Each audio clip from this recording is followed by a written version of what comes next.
Assalamualaikum and welcome to Let's Learn English Online. Today we are going to discuss future continuous tense.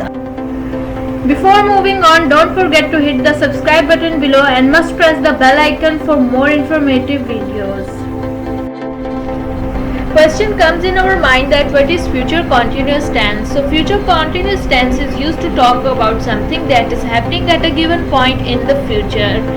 Future continuous tense को उर्दू में फिर मुस्तकबिल जारी भी कहते हैं। इस टेंस को अगर उर्दू में तर्जुमा करें तो जुमलों के आखिर में रहा होगा, रहे होंगे, रहा होगा, रही होगी, रहे होंगे वगैरह जैसे अल्फाज आते हैं। इस टेंस में आइंदा आने वाले ज़माने में काम के जारी रहने का पता चलता है।